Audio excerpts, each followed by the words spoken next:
Hello and welcome to the One Special Place podcast. I am your host Pratiksha Gupta, the founder of One Special Place. Today we delve into auditory health and tinnitus with our distinguished guest Mini Gupta. Mini is a highly accomplished clinical audiologist specializing in the treatment of tinnitus and hyperacusis. She holds an undergrad degree in speech-language therapy along with certifications in tinnitus retraining therapy and a fellowship in tinnitus and hyperacusis treatment from USA. With over 17 years of extensive clinical experience, she is deeply committed to assisting individuals affected by complex auditory disorders, including tinnitus, hyperacusis, and misophonia. Mini embarked on her professional journey in Australia in early 2006, shortly after graduating from All India Institute of Speech and Hearing, Mysore.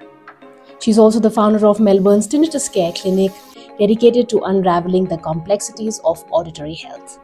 Join us for an enlightening discussion and do remember to like and subscribe for more updates. We will be discussing about tinnitus in special needs, exploring some solutions. Welcome to the show, Mini. Thank you very much, Pratiksha. I'm so privileged to be here talking to you about tinnitus, which is very close to my heart, and especially when it comes to special needs. So combining special needs, speech therapy and audiology together. What a great combination. Thank you so much for being on this episode, which is actually we are wanting to raise awareness and celebrate Tinnitus Awareness Week. And many of us do not know actually about tinnitus. In fact, a lot of us even pronounce it wrongly, I have seen. So let's delve right in, Mini. We are eager to learn more from you, from your experience of working with patients all across the globe. So to begin, let's go on the basic question. What is tinnitus and how does it actually affect people, especially those who have communication disorders? Okay. So presuming that this audio or video, whatever we are going to do finally, is for the non-professionals, I would like to make it very simple that any sound that we hear in our ear, and if it doesn't have any source from the outside, that is tinnitus. So it doesn't matter what's the kind of the sound, whether it is frequent, whether it is infrequent, whether it's high pitch, low pitch, whether it sounds like your heartbeat. The kind of sound doesn't matter at all. Whether it's in your ear or it's in your head, that doesn't matter at all. As long as you are hearing the sound and there's no outside source, nobody else hears that sound, you don't know where it's coming from, that is tinnitus. It is much, much more prevalent than what we are aware of and then what the studies report. Half of the people, as you just said, don't even know about tinnitus. They don't even know how to pronounce it. So forget about doing something about it. But tinnitus can actually be the tip of an iceberg, underlying so many other things that the person may not know. So tinnitus is mainly, if I put it in common term and easy way, it's a message from the brain that it's trying to tell us something, that something needs attention. I've had enough of few things. So for example, pain. When we experience pain in our body only when there's a problem going on, right? And if we don't experience pain, we'll never go to the doctor to get it cured, which can lead to so many other debilitating problems. Same way with the tinnitus. Tinnitus is our brain's way of telling us that something needs attention, more to do with the function of the brain or more to do with how we feel, how we think, and what the brain is experiencing, what kind of stress it's experiencing. That's what actually I would say tinnitus is. The kind of stress the brain experiences, it produces it in terms of tinnitus, in terms of sound. So that's what I would say tinnitus is. And as you just spoke, communication disorders. Look, the first difficulty with communication disorders is anyone, it can be a child, it can be an adult, it can be an elderly person. If they have a communication disorder, that in itself makes it difficult for them to express, right, what they are going through. So many of them may have pragmatic issues, so many of them may have cognitive issues, they may have expressive language disorder, and they may struggle to express even their basic needs. So something like tinnitus, which is so complex, that is another level of difficulty. They may not even understand what it is, and they They may fail to express, and even if they try to express it, would someone understand? That's the question. Right. And so many times, so many things that we go through, we notice it in body language in people. Absolutely. And in people who have communication disorders or speech and language disorders, a lot of what they're experiencing, we read from their body language. Yes. Right. But what kind of body language is expressed by tinnitus, we don't even know. So it is extremely challenging in this population, I'm sure. So, going back to a few phrases that you mentioned when you were talking about tinnitus. So, tinnitus is something that doesn't happen in the ears, because this is we want to raise awareness about tinnitus, and hence I'm going to the very, very basic things that a common person might want to ask. So, tinnitus is hearing sounds in the absence of external sounds, but these sounds are not happening in your ear, they're happening in the brain, in the head. Is that how you... Okay, there's a lot of argument going on that in the research field. But as a clinician, I am very clear about what happens. Right. I have no doubt. So the process of the tinnitus actually has to start in the ear. Okay. Something has to go on in your ear. It can be something very minor. Something has to be going on in your ear, which the brain is aware of. That something is not right in my ear. Right. And there has to be some cause in the ear for the tinnitus to be there. Okay. So cause and triggers, very different.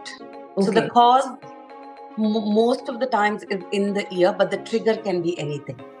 Okay, fantastic. Trigger can be stress, it can be anxiety, it can be sudden loss of a family member, it can be grief, it can be sudden relationship issues, or it can be sudden wax buildup, as simple as that. Yes. So many people come to us and their tinnitus is cured just by cleaning their ear canals and treating their ear canals. That's it, as simple as that. Right. But that first step, something has to go on in the ear for the tinnitus to be generated. Okay. So there is a mechanism that lies in the ear for the tinnitus to be heard. Now, if you talk about hearing, awareness of the sound comes from the ear, but the perception is always in the brain.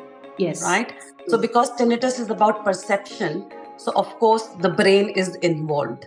Right? So perception happens at the level of the brain, but how much it's getting perceived, that depends upon what's happening in the ear, what's happening in our limbic system, what's happening in our autonomic nervous system, and how the body is feeling and how we are generally feeling. So the perception depends upon all these factors, but it starts in the ear. Now, whether we hear it in the ear or in the brain, it doesn't matter much because it's tinnitus. So people may say, sometimes it comes in my middle of the head, sometimes on the right side, sometimes in the left side. Sometimes they say it comes here, sometimes back of the head. Yes, where they hear it, it makes sense clinically, diagnostically for us. But that's not something that we get stuck on. Okay. That whether it's in my ear, whether it's in my brain, it doesn't matter where it is. Right. What matters is the tinnitus is there. But we do know there are people who have unilateral pathologies, and they say tinnitus is in my left ear because left ear I had the surgery. Right. So based on these people, we can say that the tinnitus is in the ear. But there are studies that have demonstrated that once we connect the in some people who had tinnitus, researchers have tried to cut the auditory nerve, which means no connection between the ear and the auditory cortex, which is where the hearing bit takes place, and people still hear tinnitus. Okay. Right? So whether it's the ear or the brain, it's like chicken and the egg, goes on. But I have very clear views about it. If it's a very recent tinnitus, recent onset, it is mostly in the ears. But if the tinnitus becomes a disorder, meaning it starts affecting your daily life, it starts affecting your sleep and all those things, then it goes to the level of the brain, which means the tinnitus, the sound itself, can cause neurophysiological changes. It can change the way the connections are made in the brain. So I would say both ear and brain are involved, Which one is more depends upon what type of tinnitus, why you've got the tinnitus, and what stage you are on. Right. So we had a conversation with Mini Gupta all the way from Melbourne. She's the founder of All Ears Hearing and Tinnitus Care Clinic in Melbourne. Mini, we've been having an amazing conversation around tinnitus. We spoke about what it is and where it is heard and perceived. You did mention about types of tinnitus. Could you just shed some light on what are the different types of tinnitus? I've heard about subjective, objective tinnitus, and how much can a tinnitus be where it becomes actually a problem or a difficulty, a challenge. What are your views on that? Yes. So look, there are so many different ways of classifying tinnitus. Very basic that we learn and as audiologists is subjective and objective. Subjective is only when we can hear. Objective is when we hear and someone else also can hear. So when I was a student, I used to imagine if I ever come across a person with objective tinnitus, I'll sit next to them and I'll hear it. Right? That's what I had in my mind. That was the conception. But actually, that's not what it is. Objective tinnitus is when a doctor is examining you and if they feel that tinnitus is because of a blood flow related issue, they use their stethoscope to examine one of your arteries or your veins. And that if they hear the same sound that you are hearing in your ear, that's when it's objective tinnitus. So it's not like you'll sit next to the person and you will start hearing, which is what I thought for many years until I actually understood it.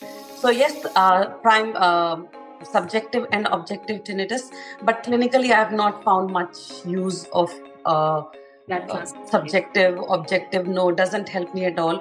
What helps me is to know whether tinnitus is just a symptom or whether it's become a disorder. Okay. Right.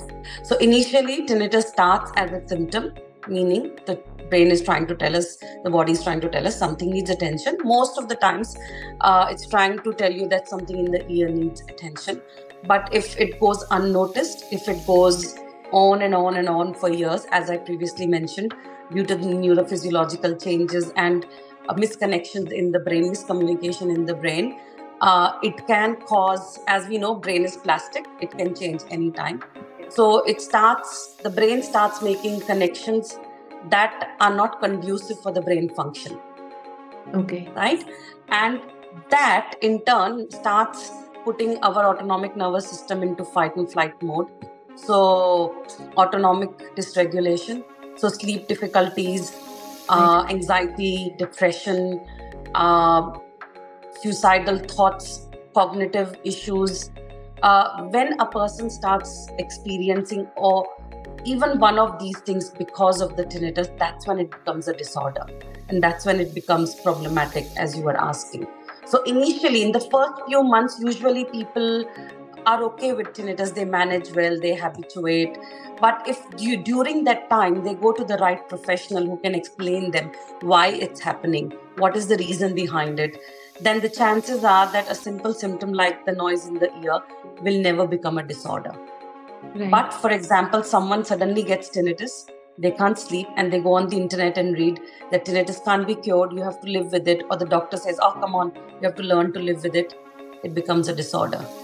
So most of the times, tinnitus becoming a disorder is the negative counseling that they receive from medical professionals, and not to blame any professional, it's just that the awareness is not there. And they start experiencing and they start believing that there's something really wrong with them. I'm going crazy. Because people don't understand, so they can't empathize with them. Right. There's no awareness, like we're talking, there's no awareness. Right. People, the partner struggles to understand what are they even trying to say. How can you not sleep just because of a sound in the ear? So that's when it becomes problematic. So it's not just the sound that becomes problematic, it's the side effects of the sound, because the awareness is not there. People don't even know what it is, and they don't know how to explain it. They don't know who to go to. So that's what actually makes the tinnitus problematic. But for professionals or for someone who's listening to us, if you are not able to sleep well because of your tinnitus, full stop. That means your tinnitus is bothersome and it's a disorder. You don't need any other assessments. You don't need any other questionnaires. If your sleep is affected because of tinnitus, if it's interfering with your sleep patterns, your tinnitus is a disorder, you definitely need to see someone so that it doesn't start affecting all the other basic functions of our daily lives. Right. So very simple. Tinnitus affecting sleep, yes, you need help. Very simple there. So that's a disorder. Okay, so that's a very good red flag that you mentioned. So, Mini, taking this further, so anybody can get tinnitus, right? So it can Anybody can get tinnitus. Any age also? Do children also manifest tinnitus? Yes, children. I believe children probably have more tinnitus than the adults. Really? But the fact that they can't express, and the fact that there's not much research done on children and tinnitus, and the fact that we don't understand tinnitus enough, even in adults. So children always come later, right? So why I believe children would have more tinnitus than adults is because we know until 5 years of age, the eustachian tube does not develop completely, which is why the risk of otitis media, effusion fluid in the ears is much, much higher in younger ones, especially kids under 5. That itself is a cause for tinnitus, right? Eustachian tube blockage, effusion in the middle ear, or if the child has blocked nose all the time, that itself is the reason for tinnitus. So if we know what is the prevalence of otitis media and effusion and mid-ear disorders in children, I would say it would be the same prevalence would be very close to tinnitus in children. This is my belief because we've had many children, 3 years, 4 years of age, and I would just ask them about sounds. The parents wouldn't even let me ask. They'll say, no, they've never mentioned anything like this. So they don't have anything. And I'll be like, let me question. And so many kids we have had, they've said, yeah, I do hear butterflies when mom goes away. And that's how we learned. Yeah. That they talk about butterflies and they talk about, crickets around them, and they are not aware that it's tinnitus. That's a blessing in disguise. Yeah. Right? Yeah. So because they are kids, even though they may have it, it doesn't become a disorder or doesn't annoy them, or it doesn't cause any difficulty unless it is affecting their sleep. Again, come back to sleep. Right. So yes, in kids, it's very prevalent.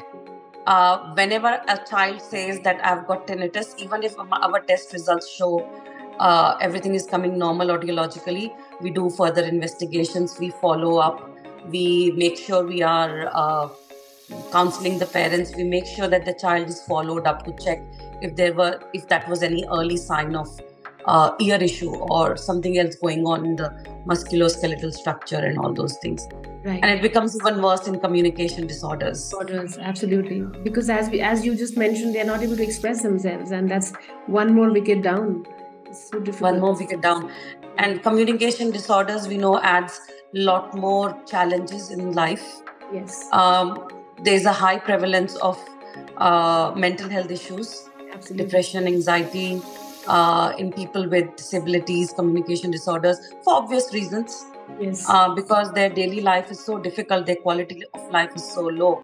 So that itself is the reason for tinnitus. Yes. So, but if we talk about, do you have any specific group that you would like to discuss? So in communication disorders? Maybe, children with autism, because autism is on a rise, and more children and families are getting diagnosed with autism, or even hearing loss. It's the largest, especially in our country, in India, it is the biggest cause of disability. So if you can comment on hearing loss and tinnitus. Look, hearing loss, yes, a lot of research being done, still happening. Hearing loss is one of the number one reasons for tinnitus. But just hearing loss is not enough to have tinnitus too. There's so many people who have hearing loss, but they don't have tinnitus. So this is our understanding in our clinic, our findings, that most of the people who develop tinnitus, most of the people who have hearing loss, and then they develop tinnitus, there are other factors that go on. And very commonly and very often, even research suggests that they have underlying mental health conditions that they are not aware of, or they are untreated, or or they are not expressing it to a health professional. So if someone has hearing loss and has tinnitus, we know it's more than hearing loss, right? Right. Especially if so we have patients who have hearing loss and tinnitus, and they'll be like, I don't care. I've always had it. It doesn't bother me. Because over the time, the tinnitus came very gradually and they got used to it. They got habituated to it. But someone who develops sudden sensory neural hearing loss, wakes up in the morning with tinnitus and hearing loss, even if the tinnitus is mild, that can cause psychosis, that can cause neurosis, that can cause so many difficulties, post-traumatic stress disorder, just because of tinnitus in the ear. So hearing loss and tinnitus together, and if the tinnitus is bothersome, affecting someone, that means there's more that needs attention, not just hearing loss. So that's what my comment would be about hearing loss. And in autism, we know they have a lot of sensory deficits, difficulties. One of the sensory difficulty is sound related. Yes. And I wouldn't be surprised if one day we test autistic kids for their uncomfortable loudness levels and we find that they have hyperacusis. Yes. And hyperacusis is very commonly found with tinnitus. I believe hyperacusis becomes the reason for tinnitus. So I have had only 2 kids with autism, and one of them did mention that he hears birds in the night in the room, and mother saying that he doesn't sleep well at all, no matter what they try. Right. So we did few things with that child, and his sleep improved. So any kind of disability or any kind of communication disorder where there is a comorbidity, or if there is a sensory deficit, tinnitus is definitely a red flag, because any kind of sensory deficit puts a lot of pressure or adds more fatigue to the sensory processing. Yes. And that can be expressed as tinnitus by the brain. Right. Look, not a lot of research and stuff. This is just purely experience. Yes. That we're talking from. It does make a lot of sense. We do know that children with autism have auditory sensory difficulties, and they cup their ears or are scared of loud sounds. Maybe tinnitus is getting triggered. So you mentioned about hyperacusis, Mini. Can you tell us what hyperacusis is? And so hyperacusis is okay. For example, if I ask you to look at if you have a bulb in your room and it's switched on, and I ask you to look at the bulb, you look at it and you feel happy. It doesn't hurt your eyes, no, nothing. And then I say, okay, go out and look at the street light. You look at the street light. You can continue looking at it, and it doesn't hurt you. But if I ask you to look at the sun for more than 30 seconds or 1 minute, what would happen? Your eyes would shut itself, and you'll be like, nah, it hurts my eye. Is the sun hurting your eye actually? No. It's the overexposure of the light. It's excessive stimulation because of that light. So when the brain cannot process a sensory stimuli, or when there is like an avalanche of sensory stimuli, the brain gives up. It doesn't know how to handle it. Right? So what we experience when we look at the sun for long duration, that also happens with sound, right? So if even for normal hearing people, if someone comes and sits next to them and starts banging the drums and goes on and on, even they'll be like, oh my God, come on, stop it. It's annoying me, right? It's irritating. So that phenomena where the sound becomes annoying, that is actually called reduced sound tolerance. Right? Now, at what levels of sound someone starts experiencing that reduced tolerance, that's what is hyperacusis. That determines whether someone has hyperacusis or not. So like for normal hearing people, I wouldn't say normal hearing, that's a wrong word. For people with normal ears, even at 120 decibels, they can still put up with the sounds and it doesn't do anything to them. But someone who has sensory processing disorder, or someone, or ADHD people we see so many times in the clinic, or even autistic spectrum disorder adults we see a lot, they come with tinnitus. And when we check their uncomfortable loudness levels, sometimes it's 50 decibels, 60 decibels, 70 decibels, which means just a normal conversation level, which is like 60 decibels, hurts their ear. Right, right. Just a conversation hurts their ear. And why is it hurting? It doesn't hurt someone else. It's because the ear has a function of compressing the sound when it's too loud. Right? So we have studied in audiology. Yes. So ear amplifies and also compresses. Yes. Amplification is working well, but the compression function gets affected, which means a loud sound, by the time it reaches the brain, it actually gets more amplified. Right. So they hear it much more louder than someone else, and of course that would annoy. And there's always a sound around us. Even if you go to the quietest room in the world, you will still hear sound. No matter how much you block, you have no control over sound. So hyperacusis is reduced hypersensitivity to sound. Right. And it is very commonly seen in ADHD, autism spectrum, auditory processing disorders, cerebral palsy. Right. Autism, autism spectrum, yes, we see a lot of adults, but purely autism, we've not seen many adults, just 1 or 2 kids, because there's no awareness, as you know. But cerebral palsy, we have seen a few adults where they have severe hyperacusis and they had no idea what was the cause of their problem. Right. And I see a gentleman, he's 30 now, and smart. He's got no effects on mental abilities in speech and language and stuff.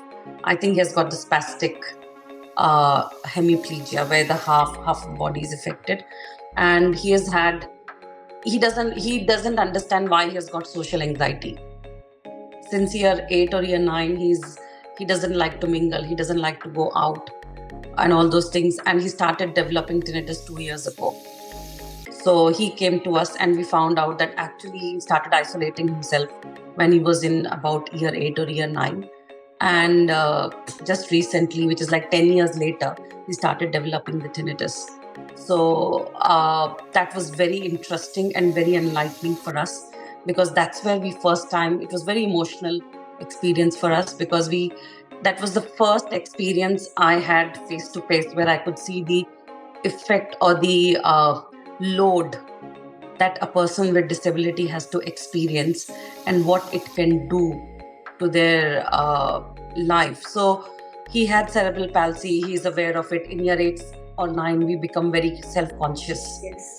So that's where he started feeling that self-confidence was low, started doubting himself. So he developed hyperacusis, which he found out only when he came to us. He didn't know. He thought he doesn't like to mingle now, but it was because the sound was annoying him. And he wanted to go out for parties and, all those things. The more isolated he got, the more he felt unwell, he felt anxious, he felt depressed, and kept getting hyperacusis, stopped going out, started using earplugs, which of course makes the hyperacusis worse, and then started developing tinnitus. And when we checked his UCLs, the levels, they were at about 45-50 decibels. Oh, that is something. And 45 decibels is like this. Yes. And that is in the test environment. So he was the first person where we realized how cerebral palsy actually was the cause of his tinnitus. But I'm still fighting for him, because he's under National Disability Insurance Scheme in Australia. So in Australia, there's a government body that funds people with disability, everything that they need. I have applied for grants for him for therapy, for tinnitus therapy and stuff, but it has been rejected. Because they say tinnitus is not related to his disability. So the awareness is so low. So now I'm making a very thorough application, where I'm trying to prove that his tinnitus and hyperacusis is a secondary disability because of his primary disability. It is related to that. Musculoskeletal issues, postural issues, muscular issues, swallowing issues. And then, of course, always fight and flight, fatigue, and all those things. So that is a very good example. It just came to my mind. And actually, coming to the question that you had asked before, how prevalent it is in communication disorders. In kids with cerebral palsy, if any parents are listening to us, so eustachian tube that connects the ear to the nose, Right. the opening of the eustachian tube needs two muscles.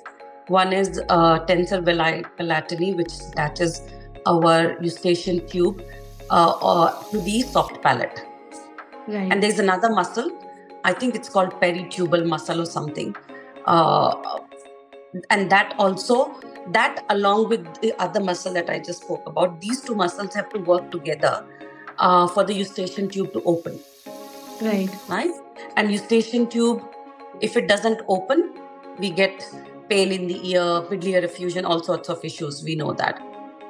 In cerebral palsy, especially the kids where they have face and neck related palsy, or if they have cervical dystonia, or if they have swallowing disorders, dysphagia, muscle spasms, it's very, very likely they may develop eustachian tube disorders, because the peritubal muscle, which is the muscle that gets affected in cerebral palsy, if that doesn't function properly, it would affect the function of the muscle that controls eustachian tube. So very, we haven't done any studies, but based on what we understand, what we know about cerebral palsy, what we know about the anatomy, the eustachian tube issues would be very highly prevalent, which means tinnitus and other associated symptoms with tinnitus can be very highly prevalent. And because we are not aware of what tinnitus is like or how it can affect the child, we may continue thinking it's just cerebral palsy. Right. So kids with cerebral palsy, they should get their middle ears assessed very regularly. Right. So this has been a great conversation, Mini, and I think, like you mentioned, it is the tip of the iceberg. The more I talk to you, the more I want to keep talking and discussing about this with you. Okay, so I have had a great conversation so far with Mini Gupta, who has joined this episode all the way from Melbourne. She's the founder of All Ears Hearing and Tinnitus Care Clinic. Mini, I have, it's like I am talking to you and I want to continue this discussion about tinnitus and hyperacusis and how it's actually, the lack of awareness, I think, is one of the biggest reasons why we are not able to find enough help. And there are very few clinicians and professionals like yourself who are offering remedies and help. So my last question to you for today is, what can a person do if they feel they have tinnitus, or if their child has tinnitus? What are some things that can be done to manage this condition? Look, we'll have to talk separately for kids and adults. So if parents who have kids with communication disorders, special needs, my first suggestion always is, because they can't express to you, it is very important that even without a red flag, the kids should always go for regular checkups of their eyes and their ears, right? So going to an audiologist or going to just a general physician or a pediatrician looking into the ears, or going to an ENT doctor.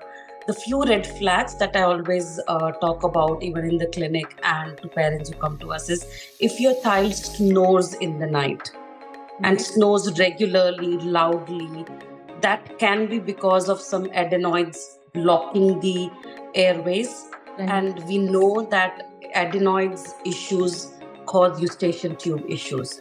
Right. So loud snoring, it can be for adults or young kids, loud snoring in the night, which is regular and doesn't resolve with changing the position and all that stuff, that is a big red flag. A child or an adult sleeping with their mouth open, that is another big red flag. Another red flag is if you have GERD symptoms, so acid reflux issues. Mm-hmm. If you get heartburn very often, or if you've started getting ulcers in your mouth, if your gums are bleeding when you're brushing the teeth, that means the acid reflux has started affecting your throat and your mucosa in your mouth. And we do know that the mucosa of the mouth and the mucosa in the middle ear, it's an extension of it. Right. And the acid reflux can go into the middle ear. So if you have started experiencing changes in your voice quality because of GERD, or if you are getting ulcers in your mouth, it's very essential to get, or if a child has these symptoms, the parents can take them for an ear checkup. Right. Adults would know that if they have tinnitus, right? They would know it. But GERD is a red flag. And so many, like even with cerebral palsy, GERD seen very commonly. Young babies. So when we see a lot of adults who come and tell us that I've had tinnitus since I remember. I never knew it was something unusual. I always thought everybody heard it. I just found one day during conversation, and since the day I found out it's not normal, that's when it started annoying me. So when we do a detailed case history, we find out these adults as babies they used to vomit their milk, right, or they had difficulty swallowing their milk, keeping it in their tummy. So if the child or if the baby has these kind of acid reflux symptoms, not able to digest the milk and all, that means that could be the same problem can start causing middle ear issues a bit later. Right. So if there is a history of GERD, like as professionals, right, if there is a history of GERD, if there is a history of child taking the dummy, because that affects the eustachian tube, that's a red flag. Right? So these are few red flags there. And if someone has sleep difficulties, very light sleeper, right? Everything has been done. We've tried everything, but the sleep is not good. Especially in autistic kids, we know sleep is not good. That's a big red flag that they may have tinnitus or they may have hyperacusis. What we can do about it, the simplest thing that we can do about it is using a sound in our environment to calm the ear down. Okay. It's the simplest thing that we can do, right? And how do we do that? There are 3 rules. So if, for example, you are an adult, for example, who's got tinnitus and it is affecting your sleep. So do I wait to find a specialist, and by the time I go there and get the assessment done, get the advice, it'll be another 6 months? Or what if you can't find anyone? What do? Sleep is the most basic thing. If sleep is disturbed, everything else gets disturbed. So getting the sleep back is important. What you can do is you have to use a sound to deviate your brain's attention when you're trying to sleep. That's the most basic way of explaining it. So what you do is you don't use any kind of sound, no. You don't use music, in the sense there should be no lyrics in the music that you're using or sound that you're using. The sound should be neutral. It's very important. It should not trigger happy emotions or sad emotions. It should be a neutral sound. Right? And that sound should not be annoying. That's the second rule. So the first rule is the sound should not induce any emotion. Second rule is it should not be annoying. Right. So if there is a sound, for example, some people say, oh, I've read everywhere that white noise. But when I play white noise, it annoys me. Right? And I'm like, yeah.